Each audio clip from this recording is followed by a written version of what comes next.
Hello, hello. I want to welcome all of you to another hour of truths, information, knowledge, and mystery that you are hard pressed to find anywhere else except here on the Universal Consciousness Show. My name is Aage, and I'm one of the hosts, and I'm here in the southwest of the United States, and my co-host Diana is over in Germany, but she is a little late because of summer savings time. I think we were all confused on this one. And she's on her way back home, so she will be joining us shortly. And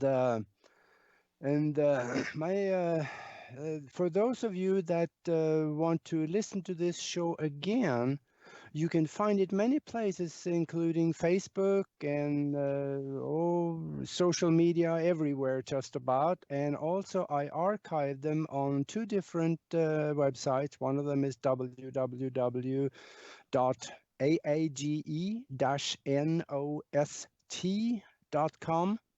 And the other one is www.universal-consciousness-show.com. And what I suggest also, keep a pen and a paper ready because we just might be giving you some information that you may want to write down. We've been known to do that. So, and if you have a friend or someone you know that has no access to the computer right now but like to listen, give them a call and tell them to call 701 719 9704 and tell them to call that number and they can listen live. And of course, also subscribe to our YouTube channel. That's called Universal Consciousness Show. And from there on, you'll all know what to do. So today we have a phenomenally interesting guest that I have known for quite a long time. And his name is Jerry Wills.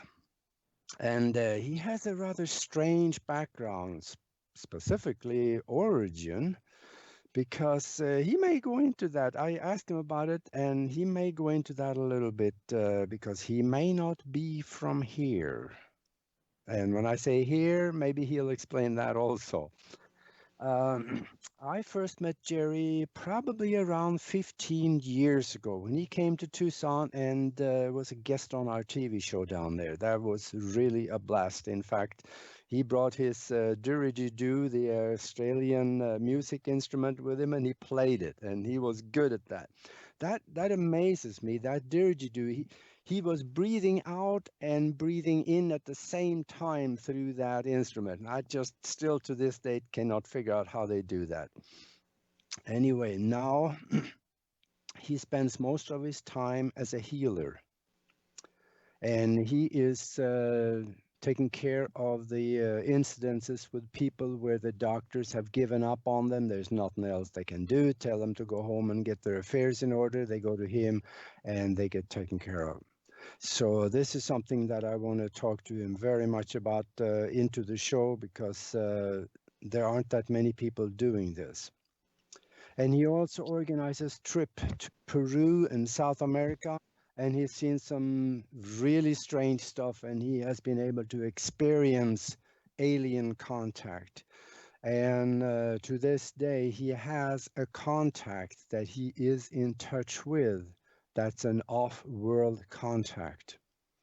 And this is something that whenever Jerry goes somewhere, they see the United States or he travels around the world, do lectures, it is packed. And I think we're going to be packed on this show also.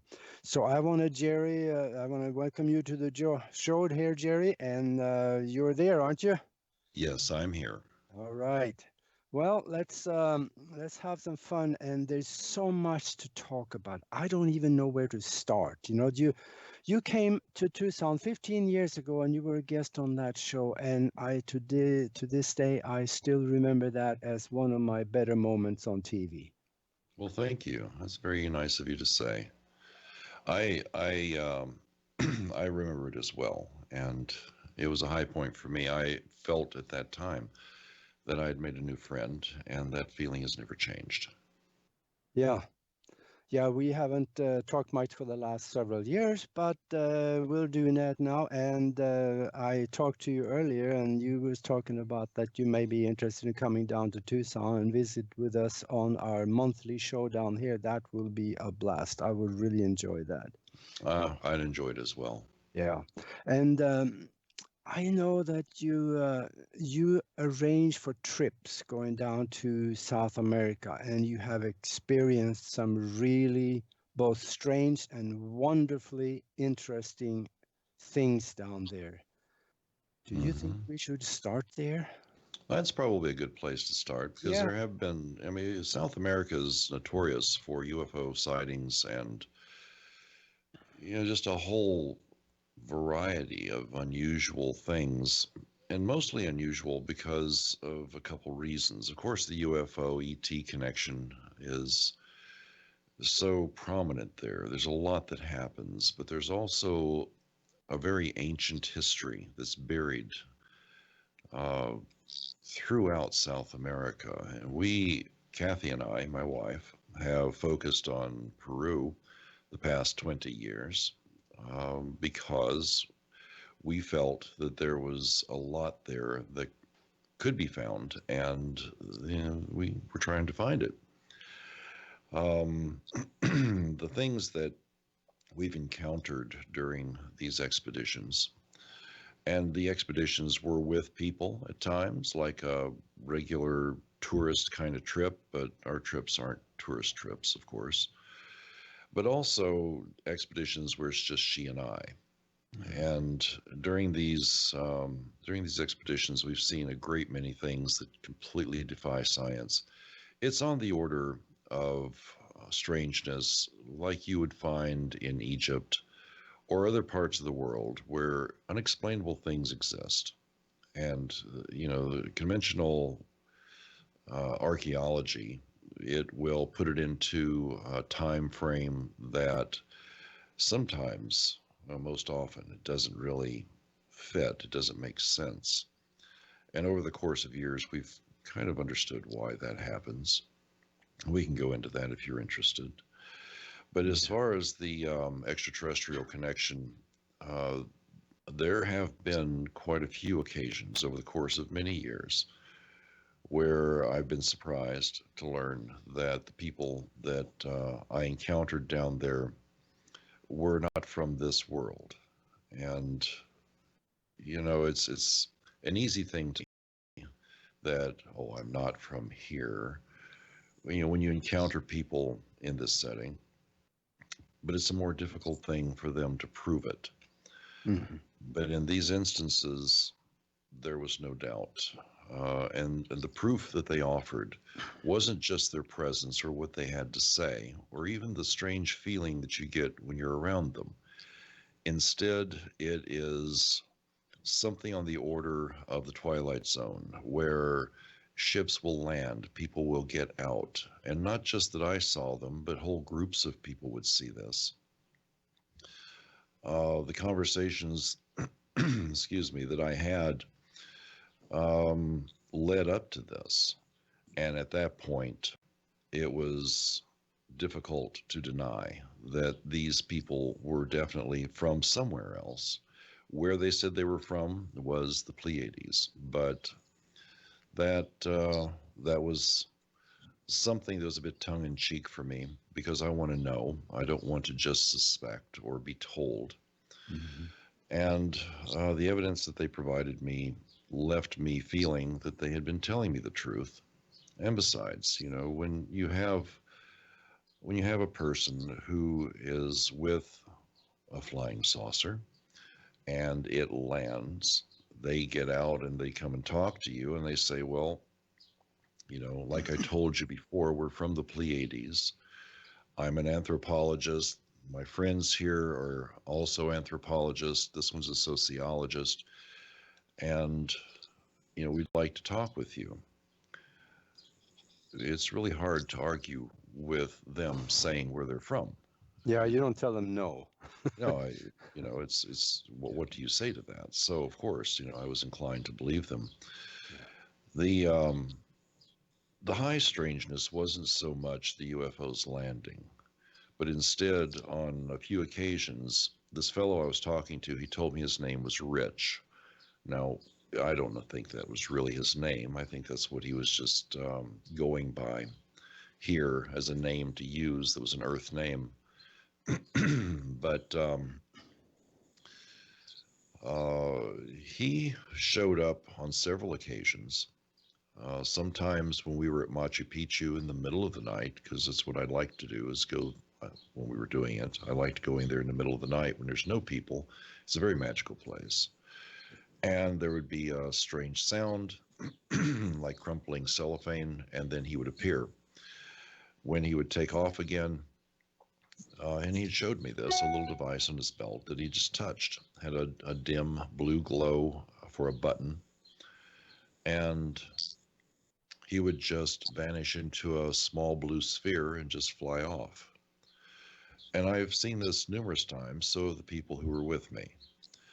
So, I mean, that to me was very high strangeness.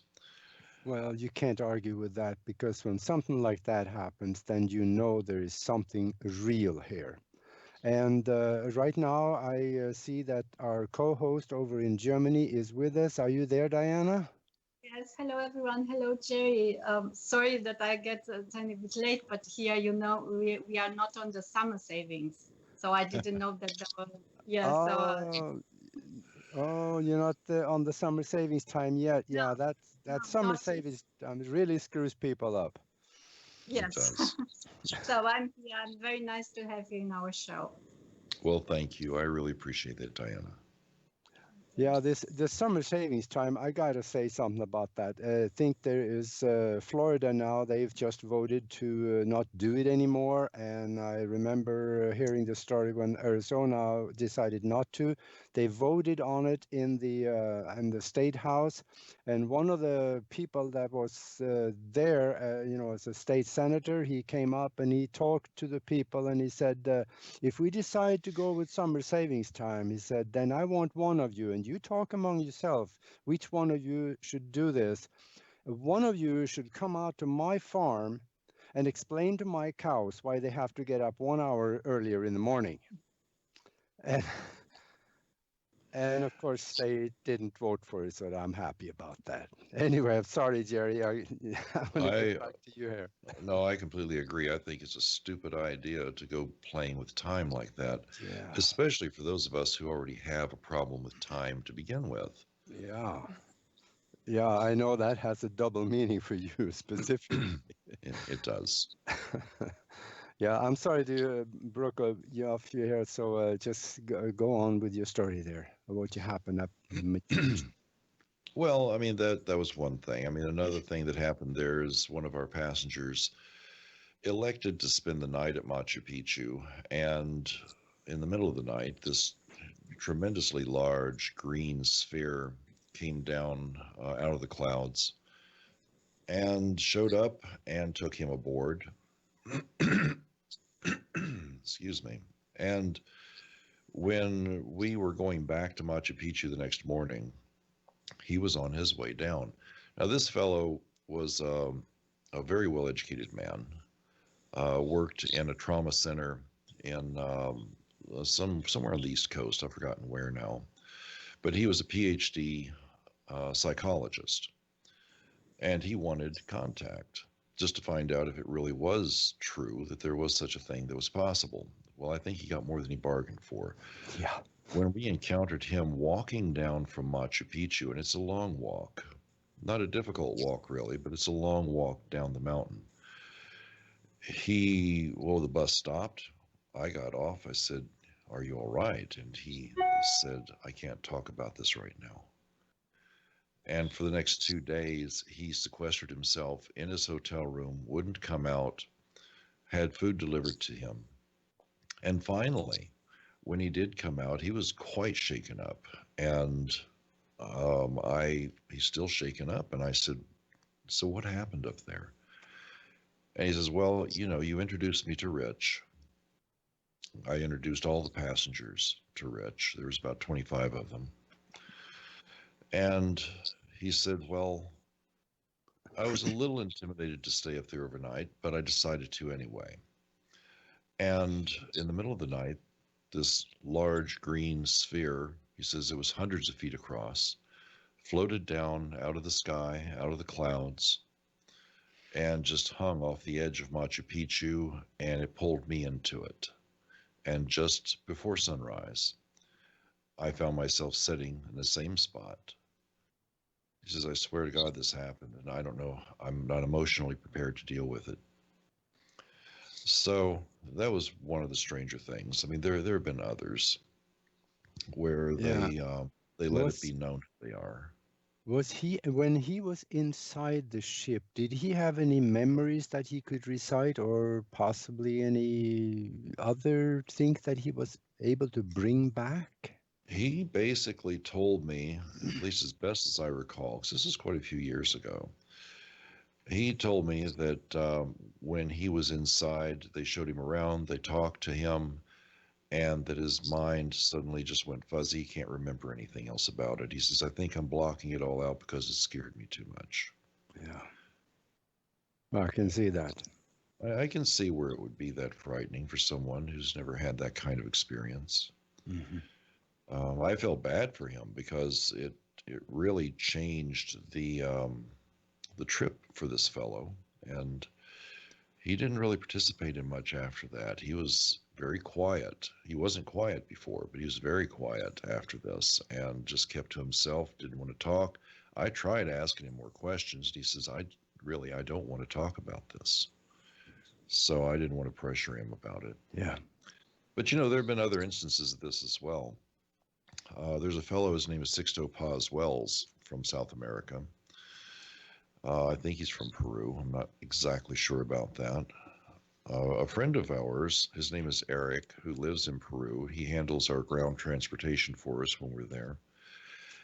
There was a meeting called, an assemblage called, out in the Nazca Desert or the Pulpa Desert, one of the two. They're right next to each other. And there was probably 200 people there. There were reporters and a whole bunch of people that were showing up in this very remote desert landscape. Eric was there as well. And Sixto Paz is well known for calling in UFOs.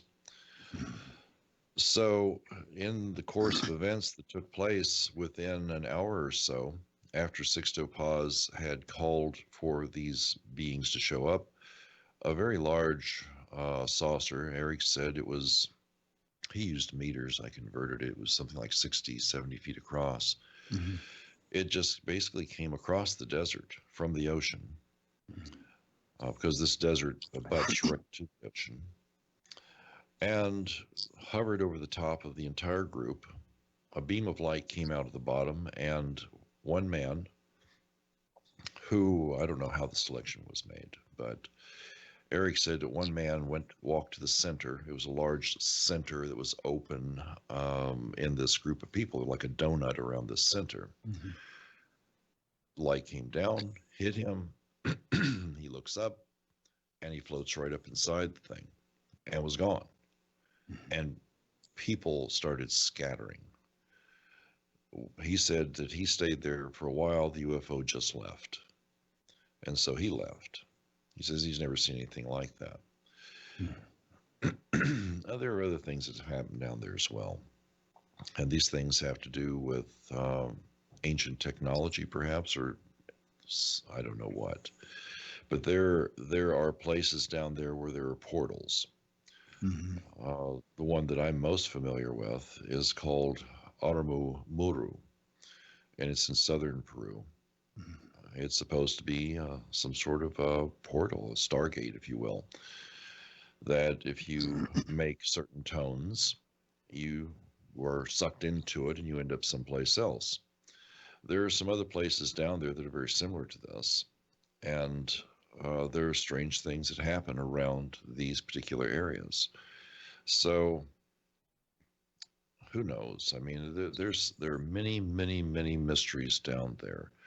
Whether it's Tiwanaku, how do they make those stones so precisely cut? You find the same thing throughout Peru, actually. Um, Let me ask you this. When that person was standing underneath the UFO and was taken up into it, was there any talk about him coming back? well, that's the part that's not made clear to me. Mm-hmm. I don't think Eric was really privileged to know the inside dynamics of what was happening. He showed up as an observer. He'd heard about this from someone else, and he went with them to this location. So I don't think, I'm quite certain that Eric really didn't know the inside dynamics of really what was happening there. That would be really interesting. I think they were probably more benevolent, so they might bring him back. But then again, do we know? Yeah. Well, and that's an interesting point because when I was talking to Rich during those several years that he and I were good friends, he told me to be very careful if I go to Brazil because um, I would hear a story, which I eventually did, that um, there were people having contact with extraterrestrials on top of a mountain. Mhm. I don't know what mountain it was. I don't even know where specifically this was happening. But he told me that if you go there, be very, very careful because this isn't us. And they're taking people who show up there, they're choosing people and taking them, leaving the rest of the folks behind. And these people are not coming back. And he says the people that are doing this in the UFO do not have your best interests in mind. Yeah. So if you go down there and this happens, there's nothing we can do to help you. Mm. Well, I eventually did find out about it. And when I was, oh gosh, I forgot where I was at now, but it doesn't matter. I was talking to Jim Hertak, and he had heard about this too, and he was going down to Brazil to investigate it. And so I said, well, let me tell you this. And so I told him the story. And apparently he didn't go with them because he's still around. Mm-hmm. But, you know, the South America is replete with this sort of thing. Yeah. It is. And of course, if you go back in history or UFO history, you'll find out that the Germans, they did make flying discs. Mm-hmm. And they had a base for some of this in South America as well as the South Pole region. So, and they kind of look like us. So, what do we know? Could there be a connection there? Well, there is. You know, I've encountered a few different body types. Mm-hmm. And by that, I mean the type that look like us, like humans. Mm-hmm. I've also encountered small beings that are kind of grayish color. They have big heads. It's rather popular. People know what that looks like. I've encountered those. Don't care for them. I've also encountered a taller version of those that are actually a bluish white color. They both have terrific skills at telepathy. And then I've also encountered something else that's really hard to describe, except that it's probably 4 feet tall and hairy. And you know, people talk about seeing the mantis people, the lizard people, you know, stuff like that. I've not seen that. Yeah. And it doesn't invalidate what they're saying at all, but I just haven't seen it. Yeah. Well, there is a book coming out of Russia too that speaks of, I think it was about 64 or 66 different alien races that come to and visit this planet. And this book came out of the KGB. So I'm sure there is just more than a few. Oh yeah. Well, and uh, there are so many mysteries with this. You know, how I suppose the governments probably have the greatest advantage to assemble the not the technology, but the intrinsic details of what's going on. It'd be nice to know what the truth is. And I know there's a large movement for disclosure to try and bring that truth forward. I really doubt that it's ever going to happen in the capacity that is expected to happen. But it would certainly be nice to know. Keeping us in the dark, keeping us uninformed, Yeah. just seems wrong. Well, I think that disclosure probably will, I wouldn't say even probably, it will not come from government. But I think ET will disclose himself. Well, and that's a good point, Augie. The thing is, if they wanted to do that, I think they already would have. Yeah, I They got this certainly have the feeling. ability to. Oh, absolutely. In fact, in South America, there has been some disclosures already. In fact, the president, the prime minister at the time of Russia, Medvedev, he went on camera and says, yes, when we take office, he says we get this dossier. And it explains that the aliens are here, they're walking among us, but we can't talk about it because they're afraid of panic. Well, and that's exactly right. Yeah. There, from my conversations with Rich, and it went on over several years, so I've probably forgotten more than I remember. But one of the things that I was told is that their presence here would cause such a change in the structure of our society if it were made known that they actually are here without a doubt. In other words, being validated by official resources. Yeah. That it would change the world in such a way that the structure of our society would begin to crumble and it would never return to normal again. And they were concerned for that to happen because if that were to occur, and if we classify some of these beings as quote unquote bad guys, basically meaning they do not have our better interests at heart, if they have a heart, Yeah. then it would make it very easy for them to infiltrate and overwhelm. So, with that in mind, I suspect that that's a good reason why there's not an overt attempt to bring the information forward in a very solid context. Of course, it does raise a question. These quote unquote bad guys, why aren't they doing it if they have some suspicion that this might be an opportunity for them to gain some leverage? So, it's just one thing leads to another as far as questions and why not and so forth. It would be nice, as I said a moment ago, to really know what the truth is. And then we could figure it out from there. You can't figure out a damn thing if you don't have the truth. Yeah, because if you try to figure out the lie, then all you get is more lies. Yeah. And I think that what actually is happening behind the curtain already is that especially the dark side of the US government is working already with the aliens, and so is the Russians. I don't think Congress know anything about that. President doesn't know anything, and the same thing in Russia. I think Putin knows, but most of his government I don't think know. So they're already here with influence. I think if they came and showed themselves, it will disrupt society, but the society we have, personally, I could send it right down the tube myself. I can do without it. I can take care of myself. And I think a lot of people would welcome seeing a change and knowing that ET is here. Well, and I agree with you. I think that people have a right to know.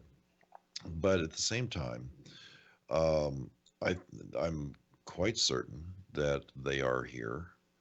The ones that look like us, for sure, are here. Yeah. I've run into them on the streets. I've run into them, in the jungle. They're here, and maybe what disclosure is really about is not so much that it has to do with saying UFOs are real and extraterrestrials are here, but maybe disclosure is actually more accurately described as saying we are not from here, all of us on this world. We did not originate here, and that there are those who are here, who came here from elsewhere, to assist in this planet's further evolution, whatever that might really mean. And that basically the disclosure saying, wake up, folks, you're not alone. It's a very large universe. We've been here for a while. And as you can see, we're not a threat. Yeah. And you're not alone. Let's go to the next step. In your interaction with the person that you have had contact with the most, has he talked, or anyone out there talked about our origin, where mankind came from? Or I'm sure there's more than one seeding possibly, but has he talked about that? Well, there was some discussion about that, but it was many years ago. It wasn't with Rich. Oh. This was with a fellow named Zoe, Mm-hmm. and this is back in my teen years, which now at this point is quite a long time ago. And during those conversations, Zoe and some others gave me some idea about the origins of mankind on this planet. And what I remember about it, because I had written it all down and now it's gone. It got destroyed in a flood. But as I remember about it. Oh, I tell you, Jerry, we are down at the bottom of the hour. We really need to take a 3-minute break here. And we will be back. I guess I fell asleep on the clock here. So let's take a 3-minute break, and then we will be right back talking with Jerry Wills.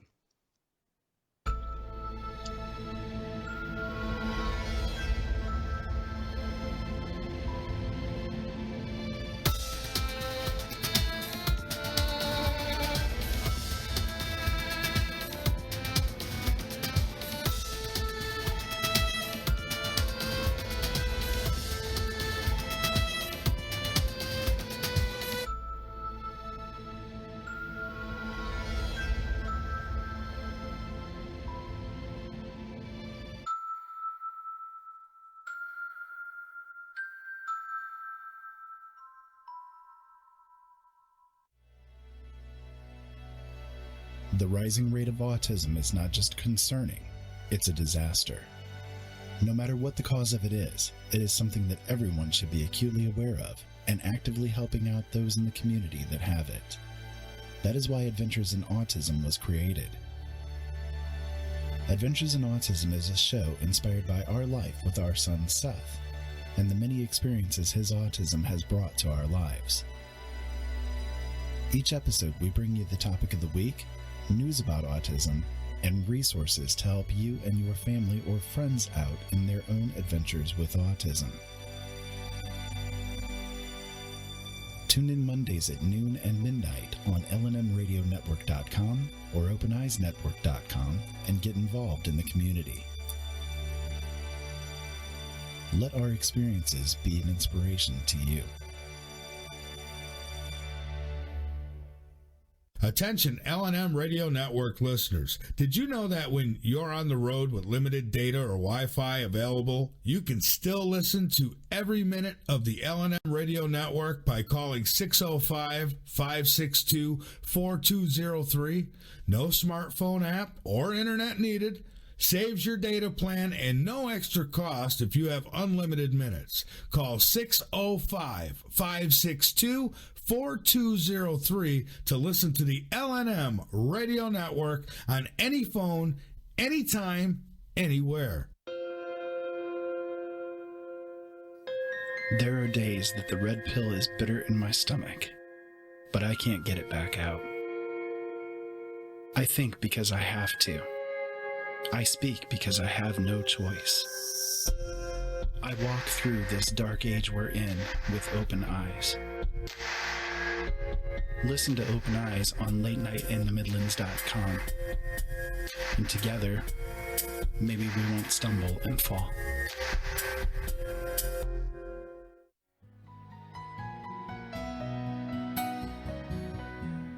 The Late Night in the Midlands radio network is deeply devoted to you, the listener. We feel it is necessary to bring you all of the information that you can use in your life. Each and every day, you will find something to listen to here. And whether you come away from the shows informed, inspired, or entertained, it is our passion. We don't bow to corporations, and we don't have handlers to tell us what not to talk about. We bring you everything. Late Night in the Midlands, however, is fully listener supported. We need your help to stay on the air and to make sure that we get the bills paid. We need your help to keep the truth alive. If you feel that you have gotten anything out of Late Night in the Midlands, we would appreciate your support. You can become a subscriber and help us out on a monthly basis, or if you'd like, a one-time donation is fully appreciated as well. Every year, the average household in America spends over $3,000 on entertainment alone. If you could help us with just a tiny fraction of that amount, you would make all of the difference. Go to latenightinthemidlands.com and click on the subscribe button. Thank you, and as always, keep yourself informed.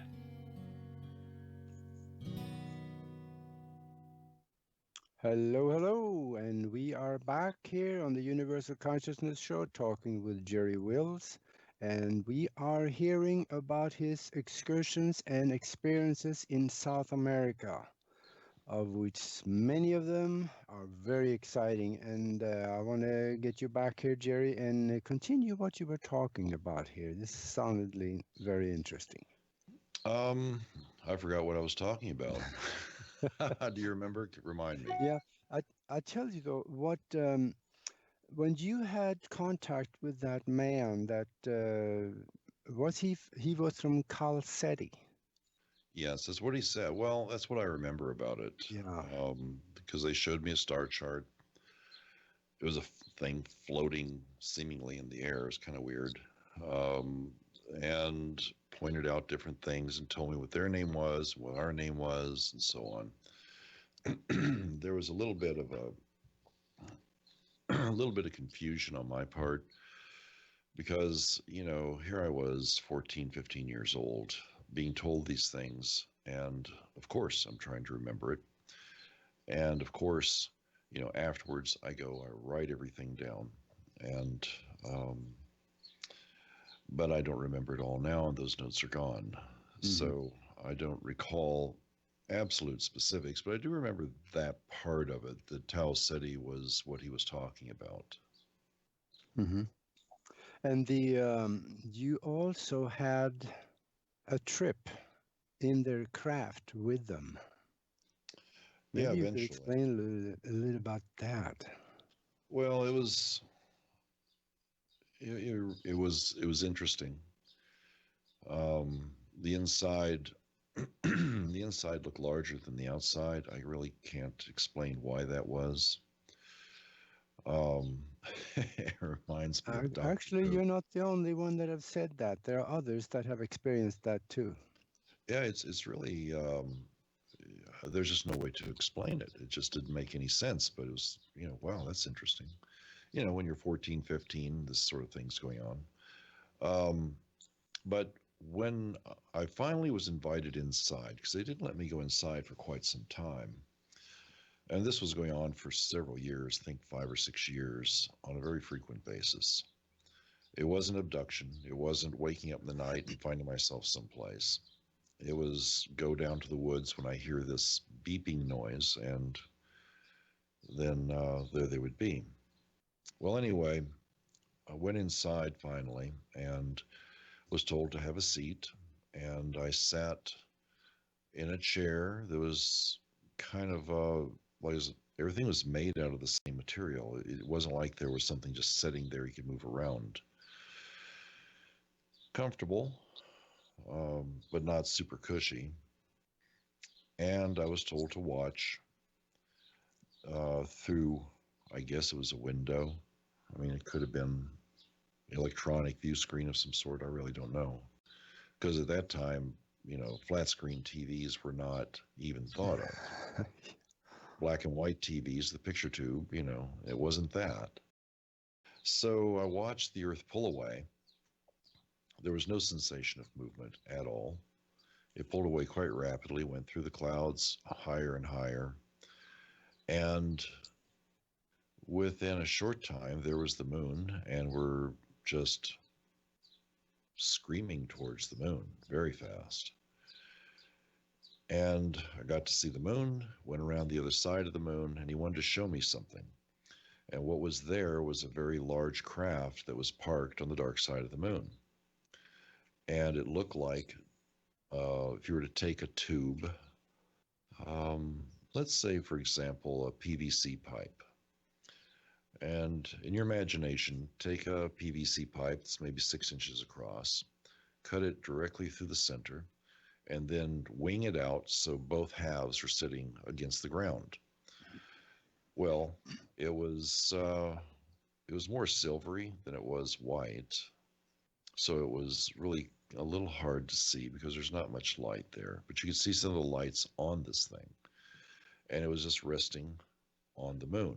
And this must have been, I mean, I didn't know how big it was until we got closer. And it was really quite large. I'm guessing miles long. And I was told that that's where their base was, and that there were others from other worlds who were there as well. And I was told the moon was hollow, that there were things inside, that the moon had been parked there a long, long time ago by someone else. And that if this thing needed to, it could just lift up, and the two halves, it was hinged, I suppose, somehow. The two halves would come back together like it was a big tube, and then it would just go off wherever it would go.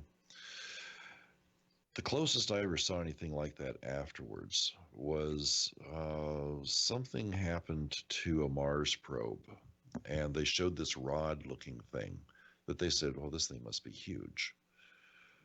And I think that was the same thing that I saw when I had gone with them. Anyway, I didn't go inside of this contraption. As large as it was so huge. And then flew past, went to the other side of the moon, and screamed back towards Earth, landed. The whole time, no sensation of movement, as I mentioned. Got out, and I had been gone maybe an hour.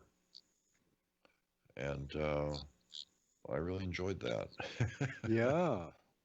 It was one of those crazy things that, I mean, you tell people about this and they think you're nuts. But it was just something that happened. It's something that I saw. It was really quite extraordinary. Well, the thing about it is that some people will say, this is hard to believe. But then again, I got to remember what Albert Einstein said. About 90% of the time, the cynics are right. Yeah. So all we have to do is to step out of the box, and we find things like this. Well, And that's we find true. it to be the truth. And, I've had people, when I first started doing lectures, I had people that would really disagree with what I was saying. And it occurred to me that they thought that I was trying to convince them of something. And I said, and I have said in my public appearances since then, and it's been over 30 some years, I said, I'm not trying to convince you of anything. What you want to know is what my story is. And so I'm going to tell you, whether you believe it or not, I don't care.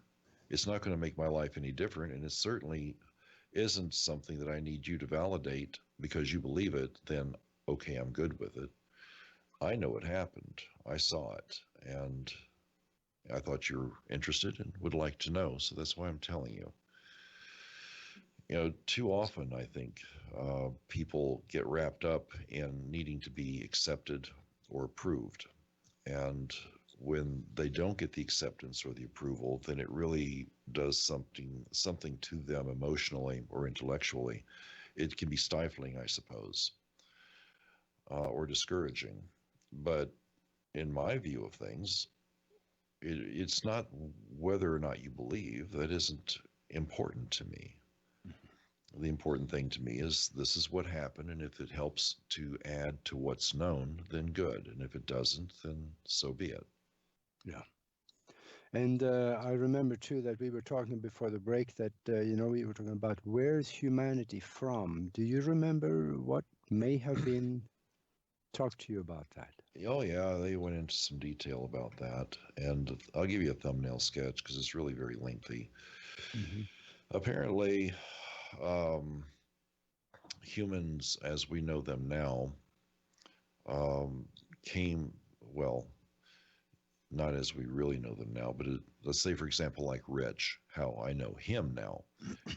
They came here, and there were great opportunities for this world to be populated. And that's what they were doing. There were people that were going out among the stars looking for Earth-like planets, and they would go there for the resources and to expand their population base. I'm not exactly sure what it was that happened. I don't remember, but there was some kind of a war, or we'll call it a war, that really sent a ripple across the cosmos, and many of these places that were outposts being inhabited suddenly found themselves completely alone. The supply links had ceased, things changed, and people were left on this world to fend for themselves. And it's happened like that even on our world in a distant past, where people from other countries went someplace, there was a war, they got stranded there, and so forth. So I can see where that wouldn't be much different than this. Anyway, people evolved and continued to populate this planet. There have been numerous times on this world, according to Rich, and now according to what we know, that the population has been severely affected by natural disasters. And because of that, humanity, humankind, not humanity, but humankind has had to start from a very low population base and grow again. And having been told this by Rich and by Zoe, Rich not so much, just a few things, but mostly by Zoe and his counterparts, his companions, it had sent me on, I guess you could say, a lifetime quest to correlate his information with what we can find on this planet in the far distant past, any records, any evidence, whatever, to corroborate those stories, to put it together so that now I have it from, let's say, from the extraterrestrials. Now I want to have this information corroborated by events that I can identify on this planet that supports what I was told. And this is one of the reasons why at an early age, I was interested in ancient history, and I mean far ancient stuff, not the stuff you read in books. And it's why I guess I've devoted, and now Kathy and I both have devoted a long time, decades, to going into some of these places that are truly quite dangerous at times to go into, to try and find supporting evidence for what I was told. And we found that evidence in many different places. The evidence, however, though it isn't subjective, in our society, you need to have someone with credentials in their name to affirm what you found as being what you think it is. And there is a great deal of reluctance in the scientific community to really put this label onto much of what is found. So consequently, it's been a bit frustrating. But if you take a look at people like Michael Cremo and others, Klaus Donna, for example, he's really good. These folks have found evidence, and their evidence supports what I was told by the extraterrestrials. And I have told them this because I'm conversational with both of these men and others. Graham Hancock is another. And just related, here's what I know. And from what I've read about what you found and what you've discovered, there is a thread running through here that corroborates the story that I was told quite a long time ago. It's fascinating. And it's the reason why we keep going back to Peru and to other places in the world looking for evidence. Yeah. Yeah. This, and I was talking to Diana before the show too, and I mentioned that you had a strange, what should I call it? The origin. What was that, Diana? What? Yes, Jerry, you are also not from this world, right? So could you tell us where are you from? So do you have the memory of your planet, of your home place to speak like that? Well, yes, I can tell you. I don't really go into this all that much because I don't consider it important. I'm sure there are others who do. And of course, making a claim of any type requires some sort of substantial evidence. And, how could I have evidence? So it's just me saying it, and whether anyone believes it or not is up to you. I was I was retrieved from a farmhouse somewhere, I'm quite certain, in the hills of Kentucky.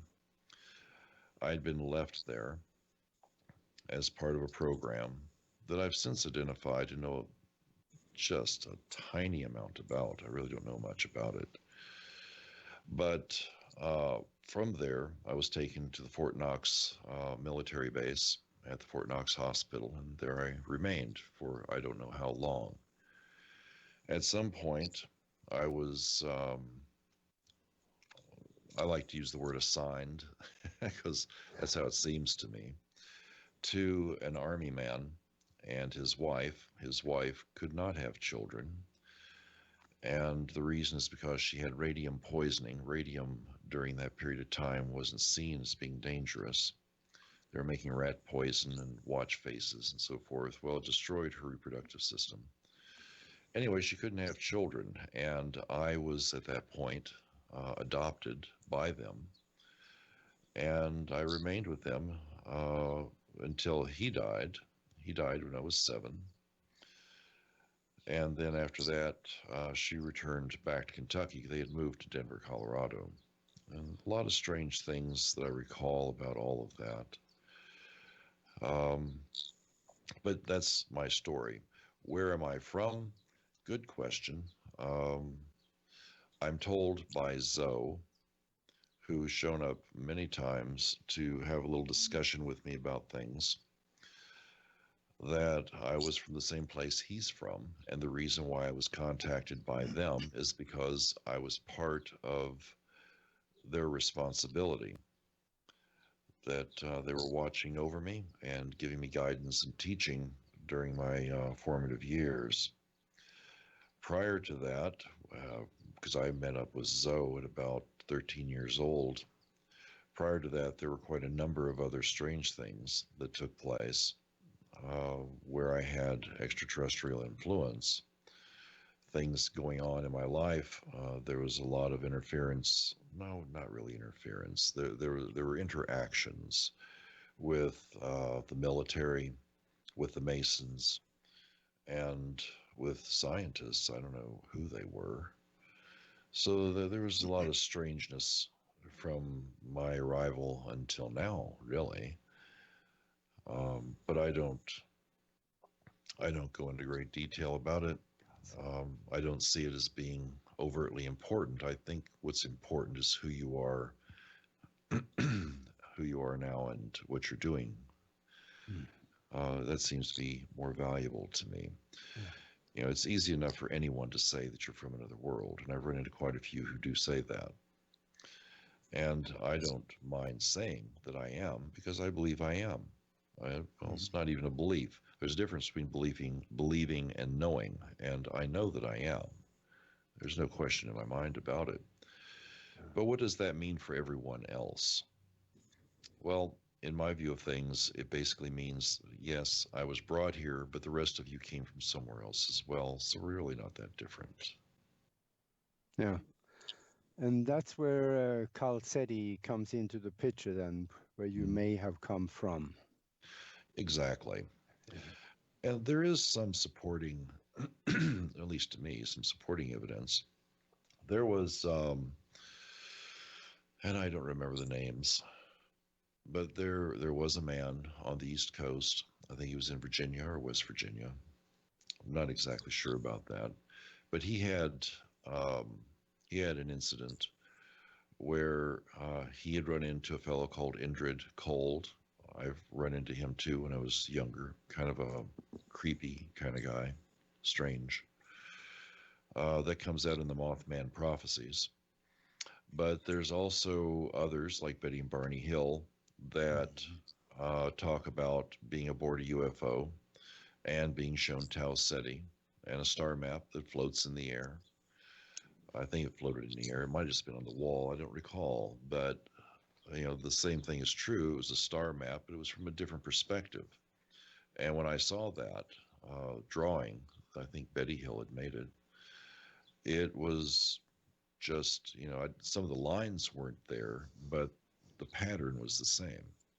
And it was, what I saw was rotatable. You could move it around. So here's what it looks like from where you're at, and here's what it looks like from where we're at, and so forth. It was completely gimbaled so that it would move, you know, to any perspective. You know, when it when it comes to proof, I don't have any proof. Yeah. It's just something that I know about myself. And I'm sure there's a lot of people who know things about themselves too that don't have proof, and they're still comfortable knowing themselves that well. So then, Zoe, did he mention possibly being involved in seeding of this planet, where there are many seedings that has happened? And did he say anything about that? No, there wasn't anything said about that. But one of the things that did occur was we were talking about religion, because the preacher was trying to get me to become baptized at the Baptist church. And I was being pressured by everyone to do this, and I just didn't get the whole church thing. There's a lot of things that I just never have really fully gotten a grasp on. Church stuff is one of them. Anyway. Yeah, another form of superstition. Yeah, it's exactly right. Anyway, he was telling me about Jesus and, you know, all the stuff going on. He says the story that you are told about Jesus is not really as accurate and truthful as they portray it to be. So I want to know what that was all about. And he says, well, there was a plan that was enacted, you know, thousands of years ago to try and change the course of human awareness more like ourselves. And so in that particular plan, they dropped a few quote unquote messiahs on the planet, children that would grow to become messiahs. They didn't just fall out of the sky. They were placed however they placed them. And as a result of that, then the children were taught, and then they became rather profound in their abilities and what they had to say. It didn't work out well because it turned into religion. And then, as you know, religion creates wars, and wars and conflict create anger, hatred, pain, agony. So that whole thing was a failed experiment. So what they've done now, well, now being at the time he's telling me, He said that there were many people like myself who had been brought here that were uh, seeded, if you will, among the population, and that though we were from someplace else, we would appear to have been born here. We would grow up. We'd do all the things that we would do uh, by being a member of the society and the populace here on this planet. And we would have a right to have an opinion and a right to say and do some things that would help to further the evolution of the people on this world towards a more peaceful future, a more positive and progressive way of living, instead of the archetype that's been handed down for millennia about I'm the strong guy, I'm going to kill all the weak people, and now you're going to follow me. Yeah. So he said that this was their latest attempt to do this, and they decided that if the children they brought here would grow up here, then they would be a part of the population. They would be a part of this world intrinsically. And they would have a voice and a right to say what they needed to say, and they wouldn't be looked at as though they're from outer space and be looked at as gods. I guess there's quite a few of these people around, and maybe let's touch on this subject again when we come back from the break here at the top of the hour, and we'll be back then talking with Jerry Wills again.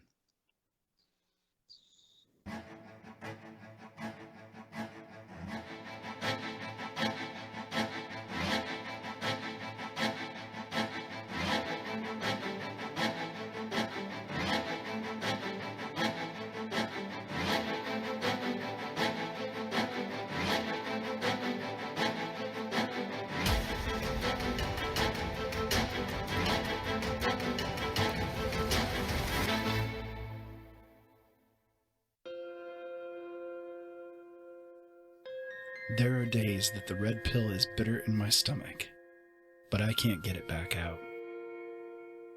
I think because I have to.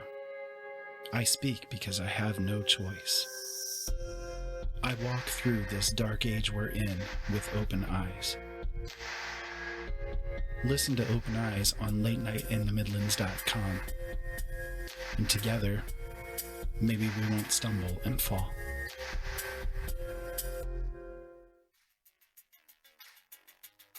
The L&M Radio Network offers a chat room for you, the listener, to connect with others whom are interested in the topics and guests that the L&M Radio Network brings to you. During the live shows, the hosts will even visit the chat room and chat with you, the listener. Click on the big red Chat and Listen button at the top of the website and join us. No subscription is needed at either lnmradionetwork.com or latenightinthemidlands.com. Why subscribe to Late Night in the Midlands, you ask? Well, I'll tell you why. Late Night in the Midlands covers everything, and through the thousands of expert guests who have joined Michael Vera on his show, come pieces of the big puzzle, which started many years ago. Michael and his guests reveal information dating back to the beginning of time. To this very moment, Michael Vera not only brings you the best guests with the best information, but Michael is not afraid to call out those who are less than honest. You see, in this day and age, we need a radio show we can count on and a radio host we can trust to expose the truth one show at a time. So become a late nighter and subscribe now. Talk radio like no other. Late Night in the Midlands, bringing the truth back to talk radio. Do you need toner for your Epson, Hewlett-Packard, Canon, Brother, Apple, or Sharp printers? Look no further than Laser Technologies. In business for over 20 years, they offer the lowest prices on toner on the web. They can also repair your laser printers and toners fast and easy. Call their expert staff today at 561-792-9600 or email us at service@laser-technologies.com for all your toner needs. All toner is shipped nationwide. Why wait? Get the lowest prices on toner. Call or email us today.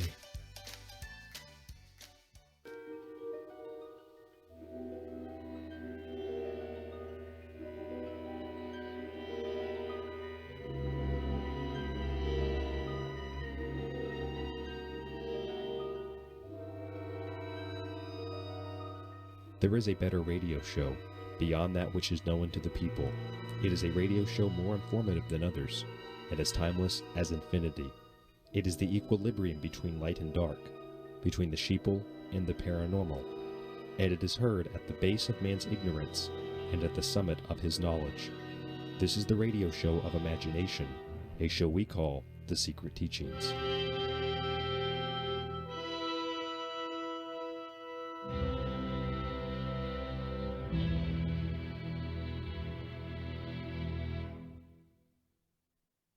Hello, hello, and we're back with the Universal Consciousness Show, and we're talking to Jerry Wills. And we're talking about all the mysteries that he has seen and observed in South America. And I got a question here during the break. And if there were any information that you have gotten from the extra earthly beings that you have been in contact with about where did the seedings of Earth, or where did we come from? Many of us. Are there Sirius 2, Pleiades, or where did many of these seedings come from? Good question. I've been asked that before, and I actually had asked that when I was younger and having those conversations with Zoe. And what I was told is that, let's just call it humankind, because it makes easier sense to do that. Humankind exists in many places in the universe. How it originated, there are a lot of different stories, and most of these worlds have their own origin stories. But because there are so many different places out in the cosmos where humans exist, they're all in touch with each other, the same way they're in touch with this world. But on those worlds, they are in touch with each other overtly, not in a covert manner. And when people came to this world, they came from many different places. And because of that, not everyone has the same lineage, you might say, because they are from different places. And you know, it's about the same as looking at how people of many different cultures and nationalities have populated the face of this world. It is now a homogeneous mass of people, billions of them, and you have these different countries represented, different nationalities, different cultures represented, and sometimes if you take a look in New York, you find almost all of the different peoples represented there. This world is very similar in nature to that concept. You know, they didn't come from one place or another in particular. They came from all over. And in fact, the people that were brought here to this world during that time when I was brought here, they didn't all come from the same place either. They all came from different places with their own philosophies and backgrounds and technology and knowing, their own abilities, if you will. And because they are now homogeneous within the population on this world, you know, they're represented here. And the things they have to offer are sometimes seen as fringe or unbelievable. Mm-hmm. Some of these folks have really gone forward and done some great things. And that's, I guess, part of the plan as well. Not saying that the Bill Gates or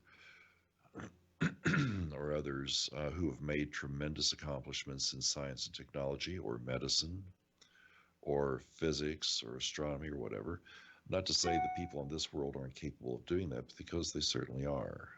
Mm-hmm. But there are those who've made some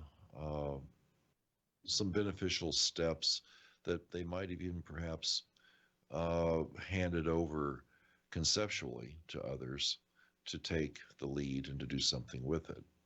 I know for myself, there are several things that I've invented. My name isn't on those patents and never will be, because I'm not the one who actually did the groundwork. I gave the information to others and they did it. A couple things that I did do that I wish I had some credit for, because now I understand how important money is. I've always had a bit of trouble with understanding some of these things, to my detriment, I suppose. But some of these things that I've invented, that I've handed off, I now wish that I hadn't handed them off and actually had kept them. And you see these things around in the world.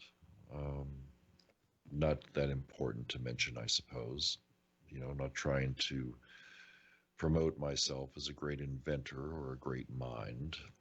But, you know, this is kind of how being in a homogeneous society of people from here and from elsewhere, it's kind of how it would work. Yeah. The information gets passed along. And I know also that there are some that say they were brought here from the Pleiades, and also Kalseri comes into the picture. And then you have the Dogon people from Africa. They're saying their ancestry goes back to Sirius II. And they, 5,000 generations, they had they had a visit from them where they was actually shown how to keep an orderly society, and this has been kept alive among them. And only recently we found out that Sirius actually was a dual star. We didn't know that before, but the Dogon people knew, so there was something there. What do you think of that? Oh, I think that's fantastic. It really is, because validation is really what makes a difference in the world these days. Yeah. You know, and having the technology to be able to validate something as old as that, it really is truly remarkable. I want to talk also what you're doing now. You're making trips to South America, and you're also spending most of your time as a healer. Mm-hmm. Please talk about, because there are to know about that. Well, there's a few things to tell you. We were doing trips to Peru for, I don't know, quite a number of years, maybe 15, 20 years. And then we stopped. There were other more pressing issues, and honestly, I was kind of getting tired of the politics and confinements that were being imposed on people going to Machu Picchu and some of the sites that were my favorites to go to. So we just stopped doing it. The government down there saw it as a money-making opportunity. Excuse me. But we've started that up again. I don't know how frequently the trips are going to be offered, but we do have a trip coming up April 14th. And it's a week. We're going down to the Amazon jungle. A friend of ours has a really beautiful lodge down there in the jungle, and that's where we're going to go. An old friend of ours, his name is Mateo. He is a shaman. Excuse me, I need to cough. Give me just a moment. Yep. All right. He's going to be showing up. We haven't seen Mateo in at least 10 years. He lives deep in the jungle. He's a Shipibo Indian.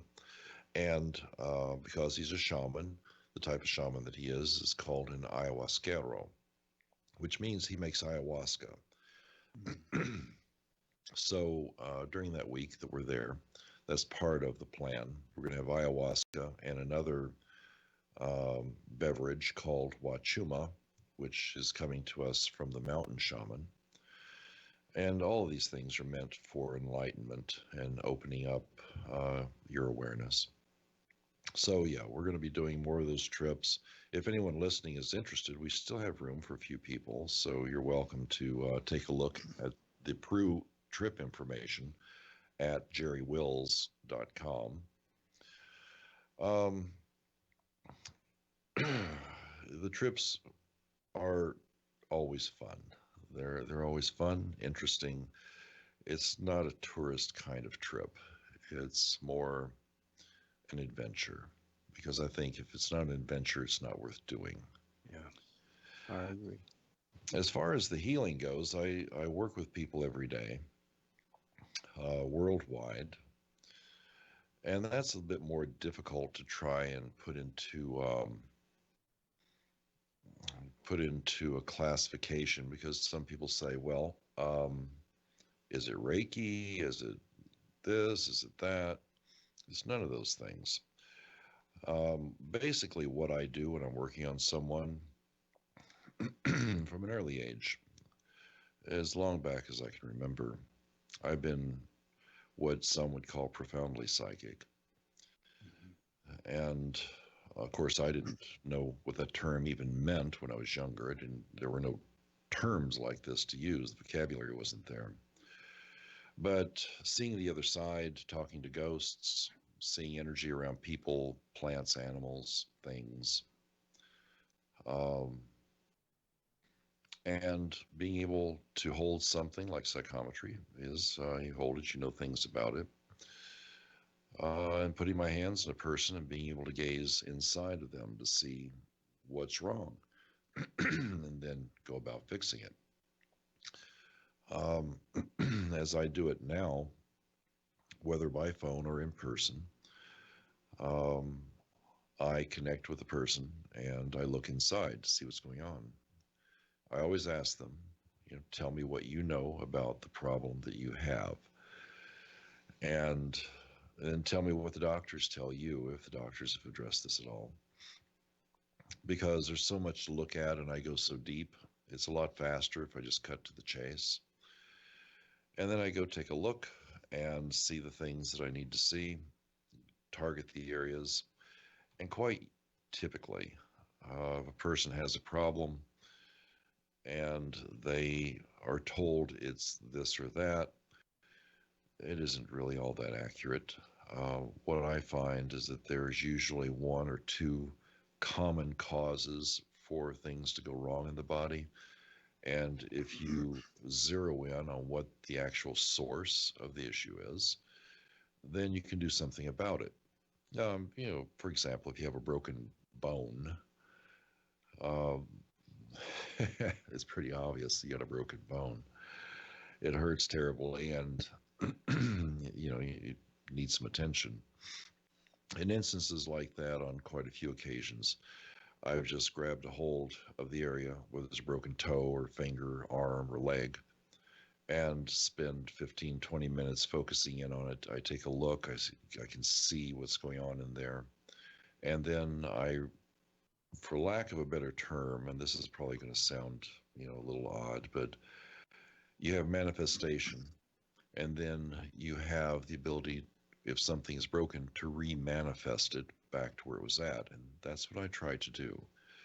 And quite a few instances, and the reason why I'm known worldwide for what I do is because of the high success rate that I have. I bring bones back together to the point where you cannot tell that they were ever broken. And people with disabling illnesses like cancer or whatever, in quite a few instances, not every instance, but in quite a few, the cancer or these other issues just evaporate. They're just gone.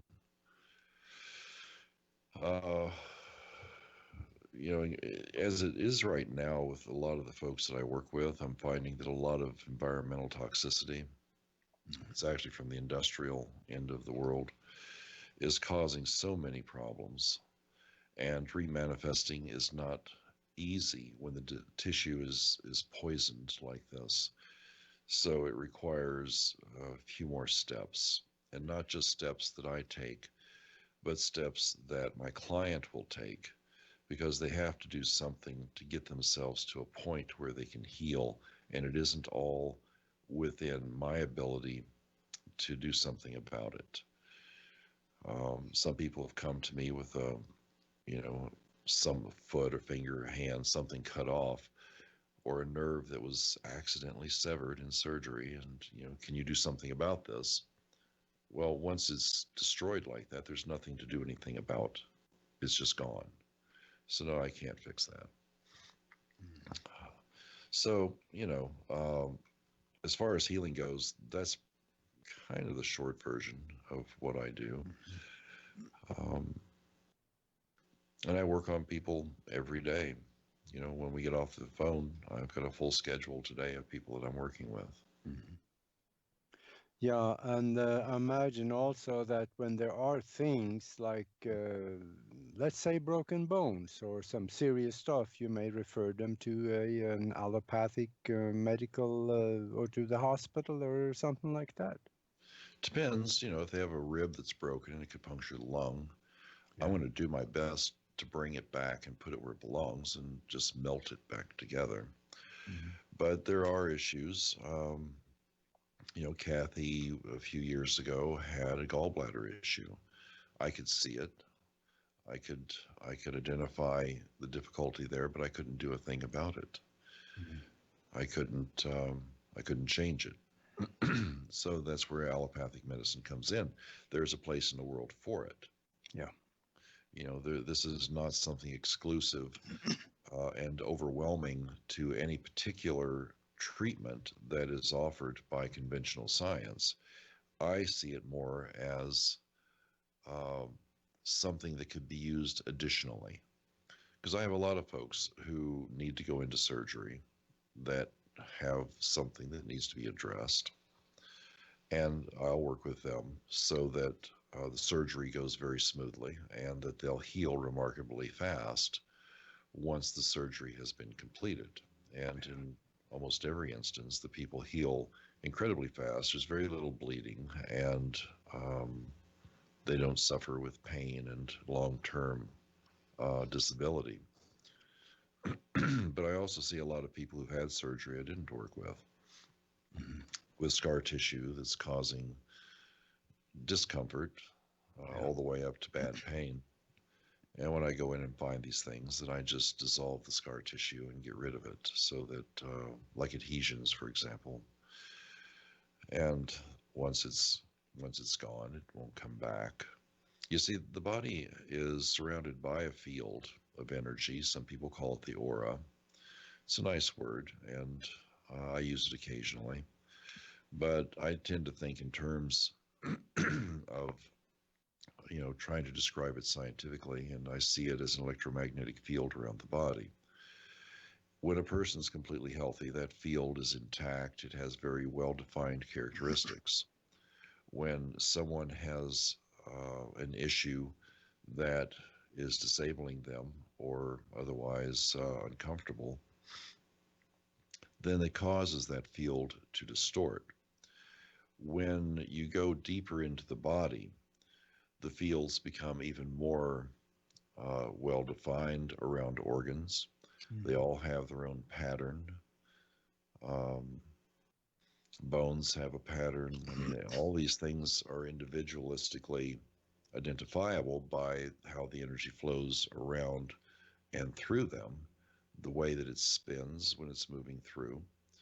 And when you find, for example, a thyroid that isn't performing properly, I take a look at that, and I'm interested to see what color is the thyroid. Not the color is important to anyone but me, but I take a look to see the coloration, how luminous it is, and then how the energy is circulating through and around the thyroid.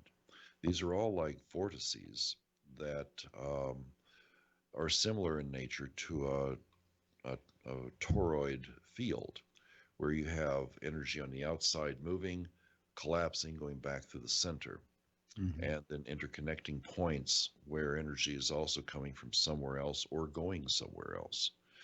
The human skeleton is not just a bunch of bones, but it is a resonant cavity, like an antenna that's broadcasting. The nervous system is a more delicate and sophisticated antenna of sorts that is both receiving and broadcasting. And the organs, well, they're mostly receiving and, of course, broadcasting when I'm looking at them, because they're broadcasting in a way that I can see what they're doing. But there is an order to the body, and that order has to do with how these fields are propagated, how the energy is flowing, and how the elements of the antenna, as I've just mentioned a moment ago, how they're functioning. And things like torn cartilage, that will interfere with the resonance between bones, this area between bones where you have cartilage and fluids and so forth. This is really in science no different than a capacitor. It is a coupling mechanism for the energy to go from one point to another. Mm-hmm. And when these things become disrupted, the energy does not flow properly. And that's visible on the outside and exceedingly visible when I go to the inside, because I can go in and do things to change how that works. In some instances, I even, if I'm in person, I don't really do this over the phone, but in person, I'll even send bits and pieces of my own matter through the energy stream that I'm committing to this person. If they don't have enough raw materials, sometimes I'll use my own to send the matter in to build a hip or a knee or whatever. Yeah. And it usually works quite well. I mean, there are instances where it doesn't work at all. And, that's just how it is. I'm not God. I don't fix everybody with a wave of the hand. Right. I see we have only 3 minutes left of the show here. So for in your healings for something serious where maybe the doctor possibly even given people up for cancers or maybe diabetes and things like that, I was looking at your website and I saw some tremendous testimonies. So those things you very often can help with? Yeah, quite often. There's some good video testimonials there too. Fox TV did a whole series over 11 years about me. And there is a book. It's called Healer, the Jerry Wills Story. I didn't write it. It was written by the news director at Fox TV, the one who did the stories about me. He was pretty impressed, apparently. Wow. Wow, that's and also in your trip then down to South America this time, are you gonna also go to Machu Picchu on this one? No, I'm not going back to Machu Picchu. They've turned it into a circus. It is not what it once was. It's not worth the time or the money to go there. Yeah, it's very famous. I can see that. There are many other places that are far better than Machu Picchu. Yeah.